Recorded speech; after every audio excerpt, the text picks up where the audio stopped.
Semeton, mari kita jadikan sebuah pertanyaan bersama, terutama semeton yang ada di Buleleng. Apakah Kabupaten Buleleng masih layak disebut sebagai penghasil buah terbesar di Bali? Saya ingin menanyakan tepatnya kepada teman saya, Ketut Purnada S.Ikom. Beliau adalah seorang petani muda keren, sempat menekuni bisnis jual beli buah sampai keluar Pulau Bali, dan sekarang sehari-harinya sebagai sekretaris desa Alas Angker. Ini saya ingin bertanya, dan semoga ini menjadi obrolan yang menarik dan memberikan inspirasi. Kelarkan di Clear Bali. Ya.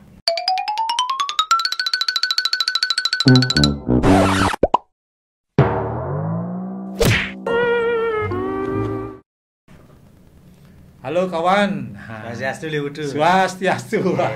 Sak orang swastiastu. Swastiastu kawan, swastiastu semeton nggih. Pur, coba kira-kira menurut pengamatan Pur begitu lama menekuni bisnis perbuahan. Kira-kira Buleleng ini menghasilkan buah apa aja, Pur? Ya. Jadi sebelum Tiang menyampaikan pengalaman saya, jadi sedari kecil memang Tiang sendiri, terutama orang tua, itu sudah bergelut di bidang jual beli buah.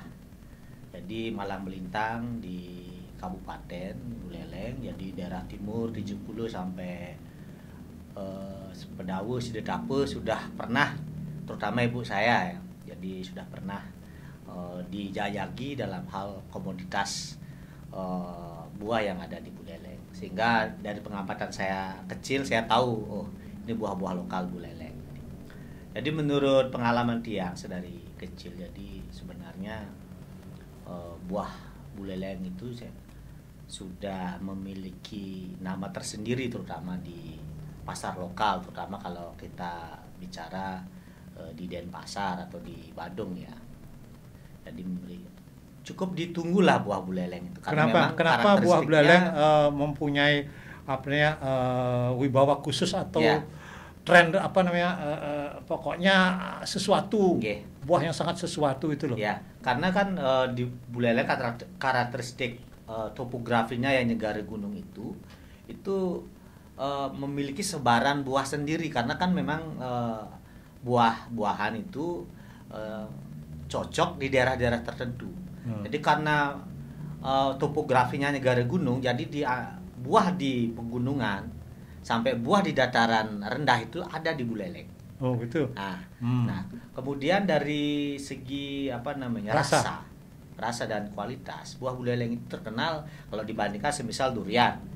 Durian Buleleng lebih manis daripada mungkin durian di Kintamani atau di Bangli seperti itu. Atau di daerah lain Tabanan lebih manis cita rasanya. Jadi ditunggu, termasuk sayur-sayuran. Itu pengalaman saya waktu SMP ikut ibu jualan ke Denpasar. Jadi dengan demikian maka karena karakteristik buah Buleleng itu agak lain, lesat, enak, pokoknya agak lain rasanya itu, maka Buleleng itu terkenal sebagai kabupaten penghasil buah. Jadi karena memang topografinya yang negara gunung, jadi hampir di musim buah itu tersedia buah di Buleleng, baik itu anggur di dataran rendah, kemudian rambutan mungkin di daerah sedang, dan buah-buah lain di pegunungan seperti wani, durian, kemudian duku, salak mungkin juga ada di daerah Buleleng. Jadi karena topografi yang negara gunung inilah, makanya ketersediaan buah di Buleleng terutama itu ya dari Januari sampai Desember ada. Apa aja misalnya buah Buleleng tuh yang ini? Pisang. Kalau menurut pengalaman Tiang berdasarkan menggeluti usaha jual beli buah selama hampir 13 tahun ya sebelum Tiang mengabdi di desa, itu ya pertama yang jelas tuh seperti buah rambutan, kemudian durian, duku, itu kemudian wani seperti itu. Kemudian ada juga anggur, daerah Dencari itu anggur. Sempat juga kami mengambil di sana. Ada juga salak di beberapa tempat memang memproduksi salak seperti daerah apa namanya Busung Biu ke atas nih ke seperti itu ya. Nah itu pengalaman Tiang ketika apa namanya melakoni usaha jual beli itu. Jeruk juga ada ya? Jeruk di beberapa tempat mungkin setelah SCCPD tidak banyak petani yang menanam jeruk. Tapi di beberapa tempat memang ada, terutama daerah-daerah yang dingin ya, terutama yang dingin ketinggian itu juga ada yang menanam jeruk. Tapi tidak apa kalau dibandingkan katanya waktu itu kan saya belum lahir sekitar tahun 70-an lah. Itu katanya buah jeruknya besar-besar dan manis, itu menurut pembagi pengalaman dari kakak saya yang duluan lahir dan bapak saya dulu sempat di desa saya itu banyak yang menanam jeruk sebelum CCPD. CCPD membangkrutkan. Jadi banyak sawah yang ditanami tanami jeruk baru berbuah 1 kali 2 kali sudah kena CCPD. Jadi duluan di Tujuh Kule. Sekarang gini itu. Kalau melihat buah buleleng yang begitu banyak pada waktu itu, nah mungkin itu juga yang mendorong kenapa Tut dan keluarga itu mengadakan bisnis jual beli buah yang sampai membawa kemana aja, bisa nggak ceritakan itu? Yeah. Jadi awalnya kami melakoni jual beli buah itu mungkin cukup lokal. Cukup lokal itu artinya di Buleleng aja? Di Buleleng saja dulu. Kemudian karena mendengar informasi dari luar, jadi ibu saya dulu sudah ke Denpasar sekitar tahun 87-90 itu sudah ke Denpasar membawa buah buleleng ke pasar Titeh, kemudian ke pasar Badung seperti itu ya. Jadi Tiang kelas 3 SMP sudah ikut-ikut. Jadi ketika hari Minggu ikut ke sana ke Pancasari juga. Nah, berdasarkan perkembangan, jadi banyak informasi yang kami terima. Jadi ada pangsa-pangsa pasar yang lebih menguntungkan karena memang di samping lokasinya daerah tersebut mungkin minim buah lokalnya, mungkin minim buahnya. Jadi kami mau ke sana. Nah, pada saat kurun waktu 13 tahun itu yang sendiri sempat mengirim buah sampai ke Surabaya. Memang dari dulu. Jadi ke pasar Peneleh itu dari dulu memang pasar Peneleh ya memang sudah menjadi anggap pasar induk buah di Surabaya. Kemudian saya juga sempat ke Mataram di pasar Bertais, dan yang paling lama itu adalah di daerah Sumbawa Besar. Jadi karena di sana memang produksi buah lokalnya hanya mungkin mangga dan durian dan tidak semanis durian Bali atau Singaraja. Jadi kami komoditas itu yang kami bawa seperti rambutan, kemudian salak, anggur. Jadi kami mengirimnya dalam bentuk bercampur dia berbagai jenis buah-buahan untuk mensuplai pasar di Sumbawa Barat. Bagus memang artinya respon pasar sana bagus terhadap buah-buah. Ya, karena memang keterbatasan dari potensi lokal di sana, tidak ada buah lokal yang mungkin bisa dikonsumsi secara bagus. Jadi ya dalam 1 bulan itu bisa kami mengirim 4 atau sampai 5 truk ke sana. Satu pengirim. Pada saat yang menggeluti 13 tahun itu ada 4 pengirim di sana. Jadi hampir tiap hari di 4 pengirim itu maksudnya apa? 4 orang pengirim. 4 rekan lah. 4 rekan yang berprofesi yang sama. Dari Buleleng. Membawa dan kebetulan semua itu adalah saudara. Saudara ya, ada hubungan keluarga lah seperti. Yang di Alas Sangkar atau di mana? Tersebar, ada yang dari Bondalem, ada yang dari kota juga, tapi ada hubungan keluarga. Kami jadi dari mulut ke mulut kami juga istilahnya mengajak mereka sehingga sama-sama mensuplai ke sana, karena memang keterbatasan kami terutama yang sendiri dari segi permodalan, jadi mengajak saudara lah ke sana. Karena sehingga seperti Tangguh Renteng ini bawa 1, biasanya ini bawa satu gitu. Jadi dibagi dia. Ya, seperti itu. Kalau melihat buah lokal Buleleng sampai dikirim ke pulau lain seperti Lombok, Surabaya maupun Sumbawa, berarti kan produksi buah lokal Buleleng waktu itu sangat besar ya?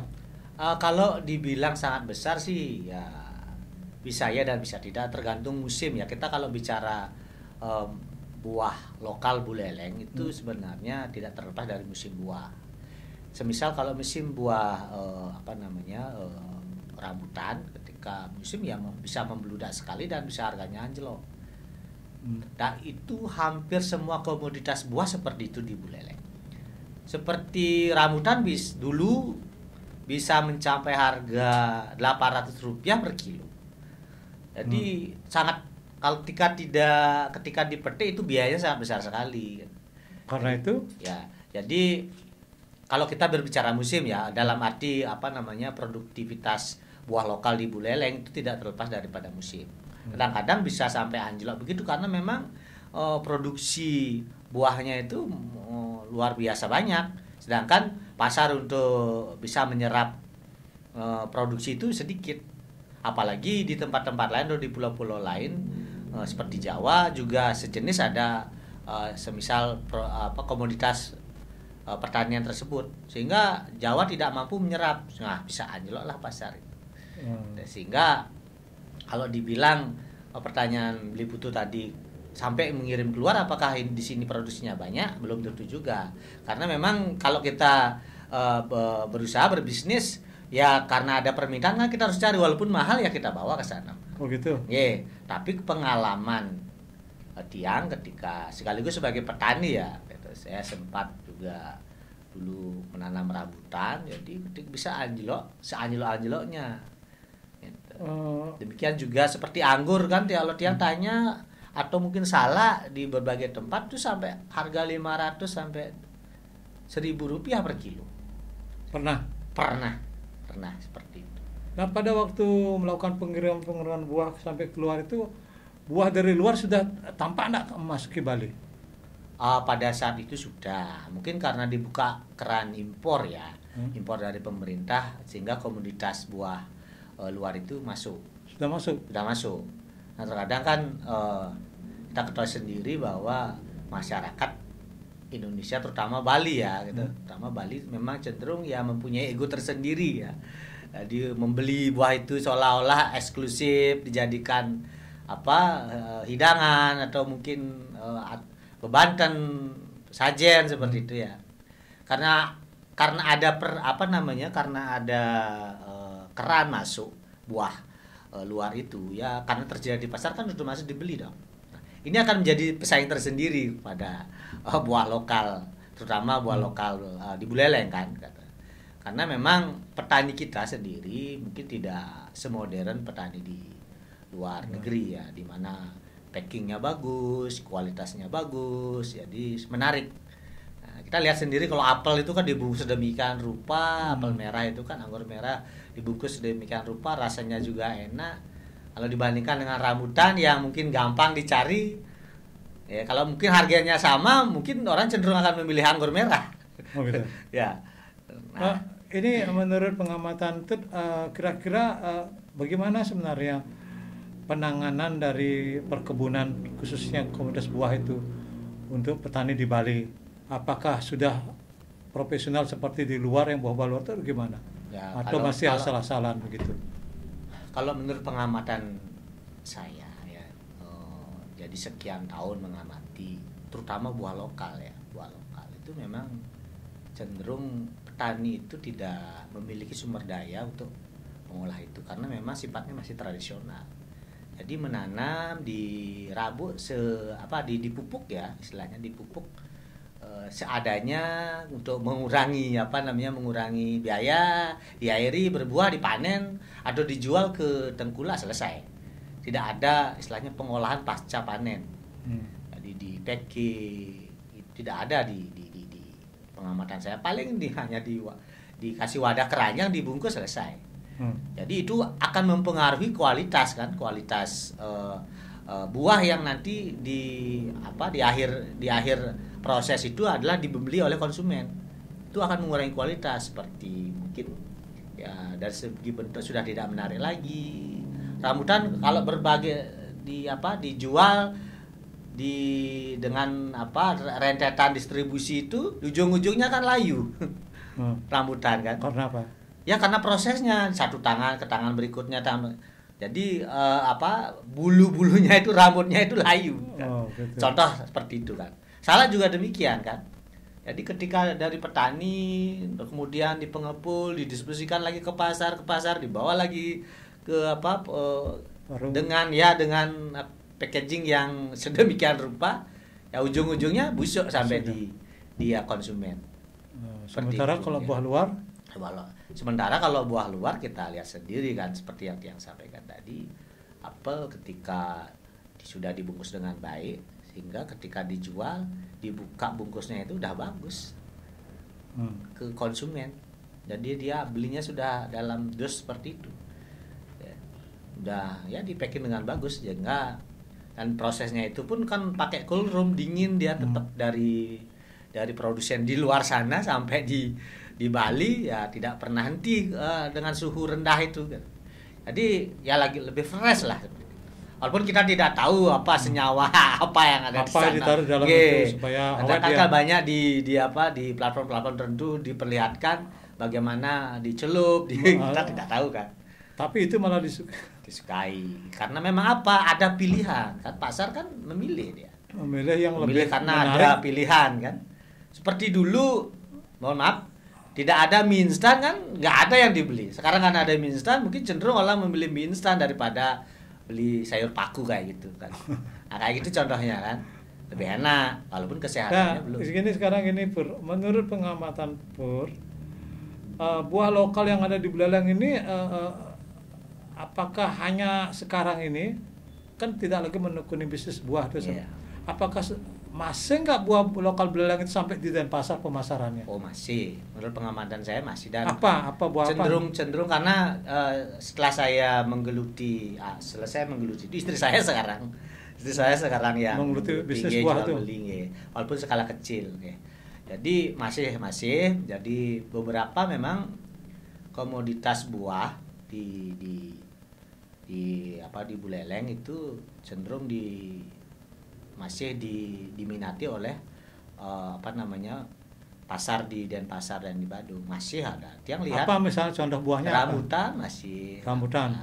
Terus kemudian duku, kepundung yang kayak anggur nih itu kepundung itu masih diminati walaupun memang karena produksinya kan tidak banyak di Buleleng ya tidak banyak karena memang itu habis. Dan yang menyukai itu mungkin hanya penduduk lokal di Bali saja. Berarti buah kepundung Buleleng sudah dijual juga ke Denpasar? Ya, ada beberapa dikirim. Ya. Istilahnya ya dikirim lah di. Kalau durian masih ya? Durian ya pasti paling top durian Buleleng. Dari Buleleng? Ya. Paling top dan terkenal kalau di Surabaya kan Montong Singaraja terkenal. Masih sekarang? Masih. Berarti predikat bahwa Buleleng sebagai penghasil buah terbesar di Bali masih bisa dibanggakan, masih bisa tergantung musimnya sekarang. Tergantung musimnya. Jadi supply dari untuk menyandang predikat produksi buah terbesar itu kan perlu dipertanggungjawabkan secara kuantitas.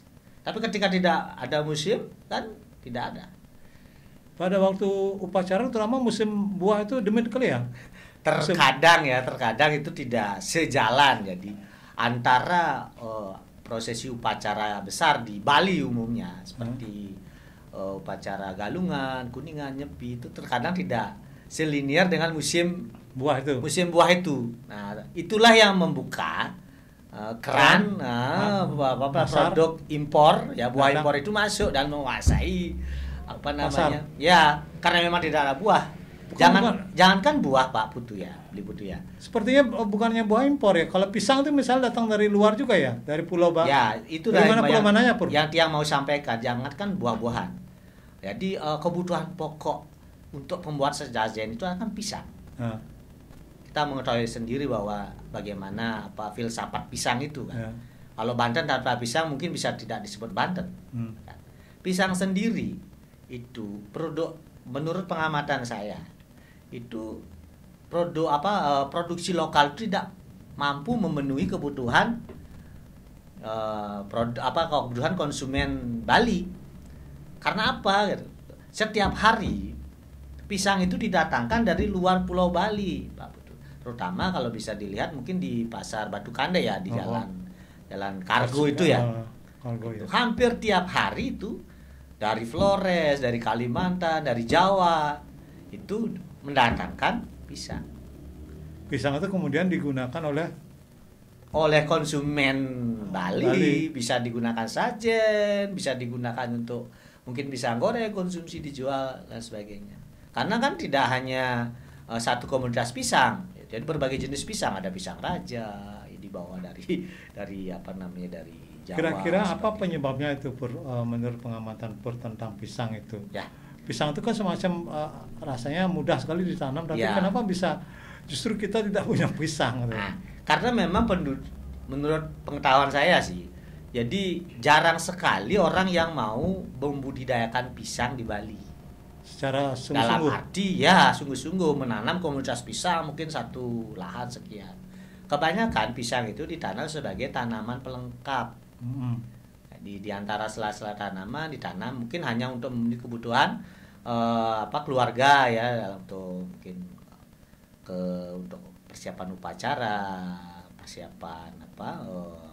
upacara keagamaan seperti itu. Sehingga penanganannya kurang. Ya, karena menjadi tanaman sampingan, jadi tidak dirawat dengan baik. Jadi produksinya pun terkadang ya, apalagi ada penyakit ya seperti sekarang itu sampai layu kan, sehingga tidak memenuhi lah kebutuhan. Padahal penting sekali. Ini artinya apa, Pur? Ya, ini artinya perlu kepedulian perhatian pemerintah lah dalam hal ini. Hidup kita di Bali ya, terutama umat Hindu ya, tidak terlepas daripada pisang. Mungkin dulu ada ketua PAD Pak Bau Tanaya mungkin cenderung ke kelapa ya. Setiap jengkal tanah ditanami kelapa. Kalau sekarang setiap jengkal tanah Bali ditanami pisang. Supaya kita di bidang pisang pun harus mandiri ya. Harus mandiri. Pisang kan. Ya, termasuk juga kan janur, Pak.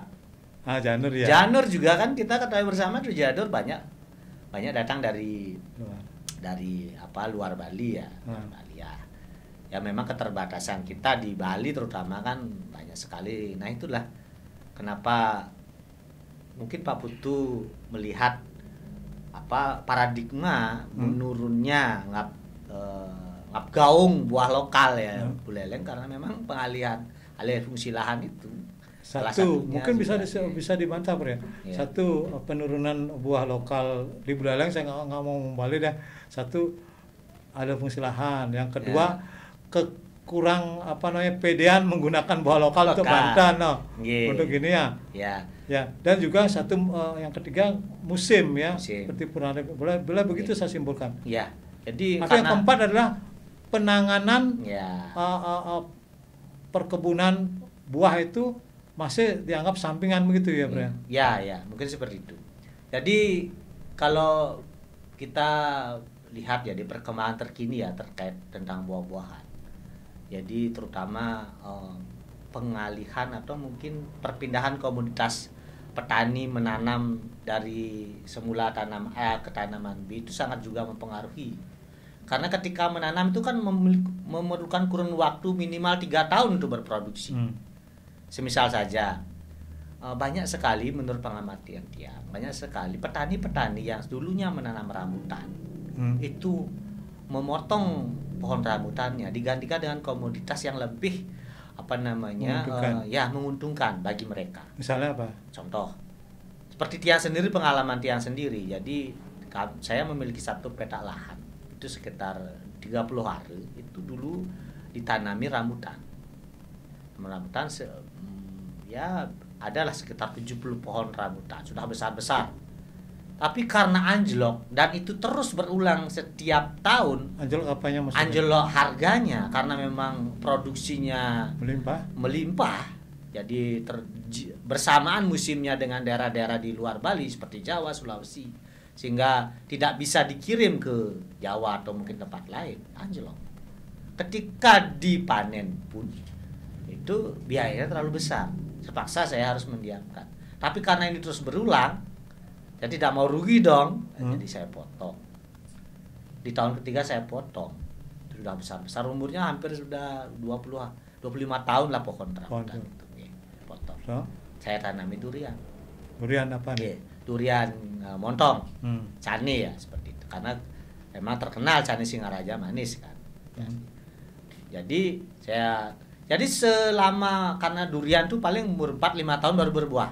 Jadi 4-5 tahun itu tidak akan ada hasil, Pak. Kosong 30 itu satu lokasi. Bagaimana hari. Petani yang lain?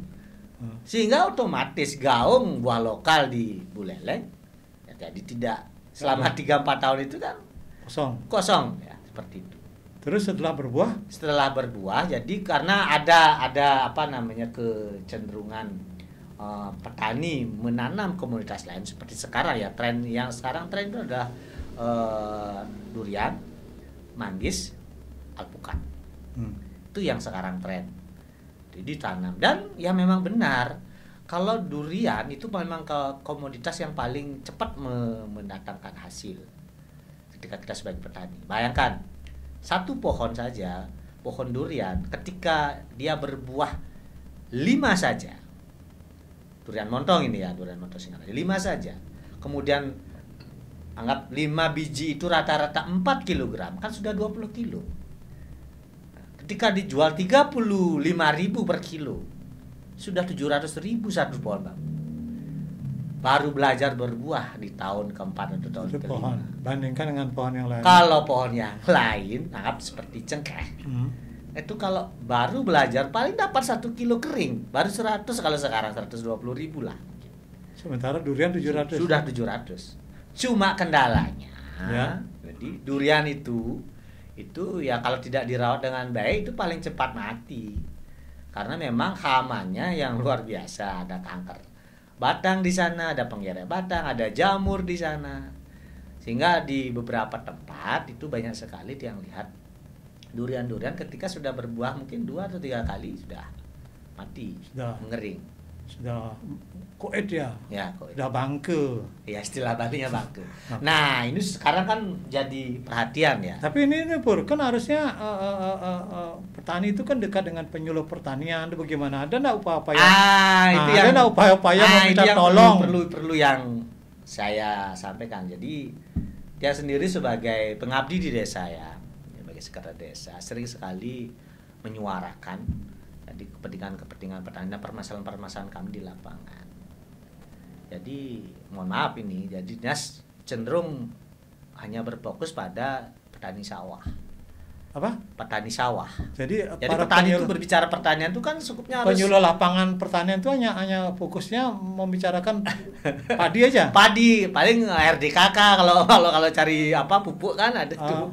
Kalau masalah pupuk di RDKK. Kalau yang lainnya enggak ya tentang buah. Ketika kita berbicara itu ya kayaknya kurang ada nafsu tuh untuk membahas itu. Karena memang apakah penyakitnya terlalu, karena yang buka itu. Kalau ini dibiarkan, jadi petani itu ya selalu akan mulai ke titik nol kan. Setelah anggap 5 tahun, kemudian anggap tahun ketiga, tahun ke-10, seharusnya kan siogianya semakin meningkat volume yang dihasilkan kan. Tapi ketika mati kan kemulai dari nol. Lagi mengasuh 5 tahun kosong buah. Seperti itu kan. Nah, untuk mengantisipasi itu terkadang banyak petani karena sudah diketahui komoditas ini cepat mati. Ketika mungkin berbuah kedua atau mungkin menjelang mati, dia udah nanam duluan. Di sampingnya itu ditanam duluan. Tapi itu kan tidak bukan pertanian ya. Tambal sulam pertaniannya. kurang artinya. Ya seyogianya kan. Kalau misalnya ada penanganan lebih cepat dari pemerintah mungkin akan lain ya. Ya, karena kan kita tahu sendiri bahwa pertanian di Buleleng terutama yang mensupport ekonomi Buleleng itu kan awalnya kan cengkeh. Cengkeh. Kemudian karena memang proses cengkehnya itu luar biasa banyak biaya. Kemarin saja itu teman saya dari Gesing minta tenaga ke Tiang, nelpon Tiang untuk memetik. Karena memang keterbatasan tenaga. Terus ada apa? Dan kemudian generasi generasi yang membidangi pertanian tukang petik itu sudah tua kan. Jadi akan menjadi pemikiran tersendiri. kalau mungkin konsen pemerintah Kabupaten Buleleng terkait visi misi. Artinya kesulitan tenaga pemetik sekarang. Ya, ini akan cenderung mengalihkan komoditas. Karena beberapa tempat yang lihat ada apa masalahnya kalau sengkehnya nanti dia dialih komoditas ke tempat lain? Karena apa? Ketika komoditas itu anggap yang paling menguntungkan kan durian. Ditanam durian, tetapi permasalahannya seperti itu. Durian cepat mati, durian montongnya itu cepat mati karena hama. Kalau memang ini tidak ada istilahnya pembinaan yang intensif, yang terus menerus, kemudian transfer knowledge, pengetahuan itu kan harusnya dibagi kepada petani-petani yang tradisional. Nah, kita jangan berbicara petani yang modern, mungkin punya hektaran ya, hektaran lahan, mungkin ribuan pohon, mungkin sudah terkelola dengan baik. Tapi petani-petani yang sifatnya tradisional ini kan akan menjadi penyokong ekonomi. Bagaimana contohnya pengalaman saya satu lokasi saja, ketika di tahun pertama belajar berbuah itu sudah bisa menghasilkan 25 juta dalam 15 hari. 15 hari itu kan luar biasa topangan ekonomi ketika masyarakat yang mempunyai tanah 10 hari, kemudian 15 hari, 20 hari, anggap 1 hektar ke bawah, ketika menanam durian itu memiliki nilai ekonomi yang bagus, kan luar biasa. Kalau itu terus menerus dan semakin ketika itu bertahan, semakin besar pohon kan semakin bagus ya. Makin bagus, semakin kenyataannya, banyak. Kenyataannya kan tidak seperti itu. Kenyataannya berbuah 1-2 kali mati. Ini perlu sebenarnya kalau memang lembaga pendidikan yang mendalami itu betul-betul lah memberikan sumbangsi terhadap petani tradisional ini agar tidak seperti itu. Pernah nggak ada gini? Apakah para petani itu pernah melakukan kesulitan pemasaran nggak? Dari hasil yang dia gini kan, hasil buah yang dia produksi. Jadi misalnya kan sekarang ini Bapak Gubernur kan juga pernah gini membuat peraturan di mana bisa masuk diserap oleh hotel. Itu gimana tuh? Kalau menurut pengamatan dia sih, kalau memang buah-buah lokal itu dari dulu sebenarnya, kalau dari segi petani sih itu sebenarnya gampang penjualan, karena memang ada misal pengepul atau tengkulak yang membeli langsung, pemajak lah istilahnya, membeli di pohon kan, sudah ada dan memang ini akan menjadi rantai distribusi kan, distribusi sampai ke konsumen. Ya menurut pada saat musim tidak terlalu banyak itu pemasaran cukup lokal ya, sampai mungkin perdagangan antar pulau di sekitar Bali itu bisa, tidak masalah dia. Enggak masalah. Tetapi ketika tidak ada musimnya, kebutuhan meningkat pas upacara, itu aja sebenarnya masalah perbuahan ya. Tidak sampai itu, cuma pada saat seperti rambutan ya, seperti yang Tiang sampaikan tadi, ketika dulu masih banyak yang menanam dan berbuah secara bersamaan di Jawa, di Sulawesi, yang seperti itu, di Lombok kan juga ada rambutan. Ketika berbuah bersamaan itu, di sanalah kan tidak ada permintaan. Jadi produksi lokal di Bali membeludak, dibawa kemana? Otomatis kan harga turun. Di sanalah sebenarnya permasalahan. Apapun ketika itu terjadi, dia khawatir juga kalau durian bisa seperti itu. Kan sekarang kan booming durian, nanam durian di mana-mana kan, banyak. Kalau menurut informasi di Kalimantan banyak lapas sawit yang ditebang, di pohon ditanami durian. Di Sulawesi juga. Kalau itu terjadi kan turun pas harga kembali seperti. Jadi pengalaman ini seharusnya kan ya menjadi referensi pemerintah lah dalam hal ini. Bagaimana sih biar tidak. Kalau durian mungkin bisa ada buah durian beku itu kan? Ya. Mungkin bisa mungkin dijawab dengan itu. Tapi ketika overproduksi, siapa yang akan mensuplai itu? ada nggak gini Pur, artinya ketika produksi yang melimpah seperti rambutan itu karena harga turun tapi kemudian diolah lagi supaya menjadi nilai lebih itu. Yeah. Kalau dia pengalaman dia di Bali tidak ada. Nggak ada ya? Tidak ada. Di Bali tidak ada pengolahan buah kalau dibicarakan rambutan tidak ada. Salak pun tidak ada. Salak pun. Anggur mungkin ada, produksi anggur kan. Jadikan minuman ya. Di minuman anggur, difermentasi. Kalau rambutan tidak. Kalau di Lombok ada. Dia lihat ada keripik rambutan di sana. Dia sempat beli dan mahal lagi. Karena memang karakteristik rambutan di Lombok itu manis sekali. Dikenal dengan rambutan macan namanya. Macan dia. Kalau di sini mungkin disama dengan rapiah ya. Rambutan Aceh itu ya. Ya rapiah namanya kalau manis nih. Di Bali kan rapiah namanya.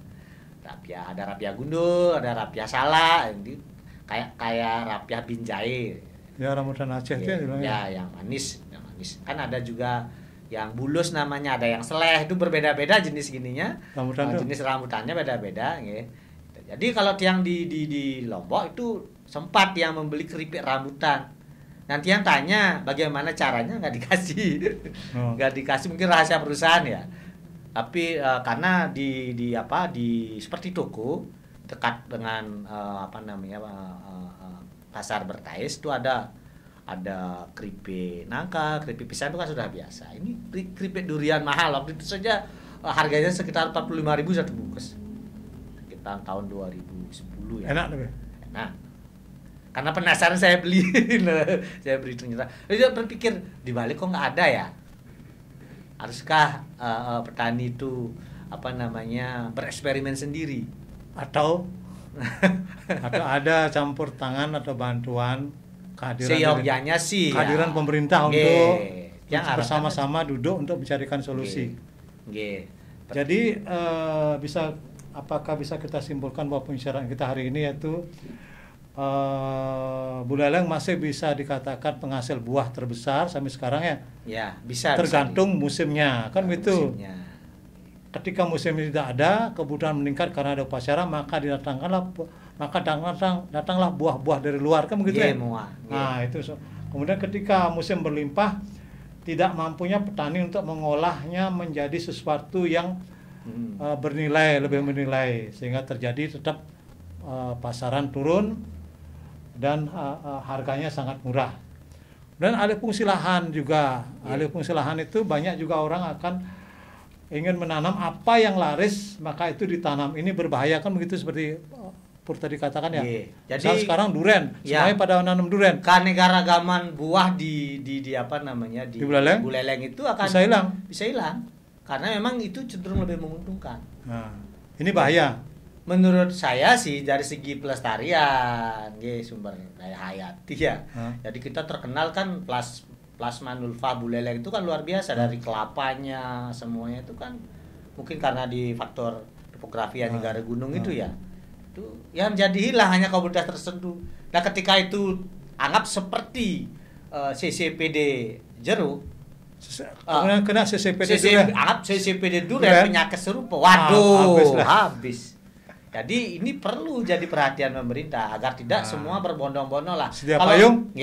Kalau sedianya kan kita bisa membuat klaster-klaster. Nah, kalau petani ini di sini, petani ini di sini, atau mungkin diversifikasi sehingga kejadian itu, kejadian seperti itu tidak terjadi gitu. Apalagi kan Montong Singaraja itu kan tidak plasma nulfa asli Buleleng. Itu kan dari luar itu. Dibudidayakan, sehingga ya mungkin rentan dengan penyakit dikarenakan karena itu tidak berakar dari asli tanah Buleleng seperti itu ya. Dulu kalau nggak salah saya ketika saya masih aktif di kantor itu kan saya sempat meliput kebun pisang yang ada di daerah barat itu di daerah sana. Mereka menanam artinya sekian hektar pisang Cavendish. Ternyata layu, bangkrut lah mereka. Ya. Satu kebun pisang itu. Bangkrut. Sebenarnya sebelumnya orang besar, terus sekarang bangkrut. Mereka sedih juga dulu itu. Itu saya kira nggak tahu juga. Itu mungkin apa penyebabnya.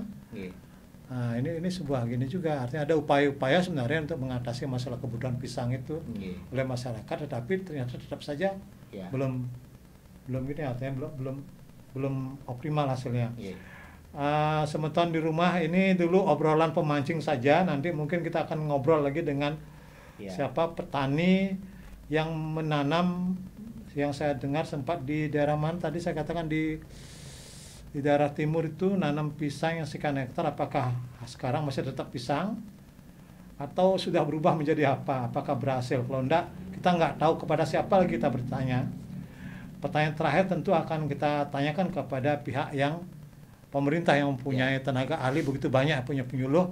Kenapa penyuluh itu lebih suka memberikan penyuluhan pada padi saja, sementara yang lainnya diabaikan, padahal buah itu sangat penting.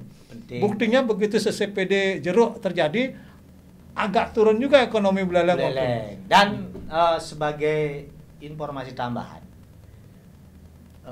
karena tren buah durian itu sangat booming ya, dan memang kenyataannya cepat menghasilkan. Itu sekarang banyak sawah yang beralih fungsi ditanami durian. Nah, ini jadi PR. PR sendiri. Bisa bocoran di mana kira-kira itu? Banyak tempat, termasuk di desa kami. Karena apa gitu loh? Karena hal itu terjadi karena pertama debit air kan mengurang. Sawah itu perlu air yang kontinu terus menerus. Sedangkan kalau durian di musim penghujan kan tidak perlu. Kemudian di musim panas mungkin kalau di desa saya mungkin hampir 4 atau 5 kali mengairi sudah kembali musim hujan. Kalau sawah walaupun musim hujan tapi tidak ada air irigasi nggak bisa nanam juga. Karena bukan ada sawah hujan. Sawah ada hujan. Karena memang sawah irigasi karena belum ada air yang masuk untuk bulan-bulan ini, bulan-bulan musim penghujan terutama di wilayah kami. Itu belum kompak yang nanam. Karena belum ada pintu air irigasinya belum dibuka. Karena berdasarkan pengalaman itu paling kalau petani sawah menanamnya sekali dalam setahun itu cuma beberapa juta, tapi ketika ditanami durian kan setahun aja berapa hasilnya. Seperti itu. Nah, ini kepala dinas pertanian terutama PR juga ya. PR juga. Kalau ada nggak laporan sampai mejanya Pak Kadis? Kan gitu dulu. Ada yang alih fungsi. Kenapa? Kalau dulu alih fungsi dari lahan pertanian menjadi perumahan, sekarang dari sawah jadi perkebunan. Menjadi perkebunan, jadi kebun durian. Nah, ketika CPD durian, hancur lagi. Iya. Saya kira segitu dulu ngobrol kita, Bung Pur. Terima kasih banyak kawan petani kita Purnada.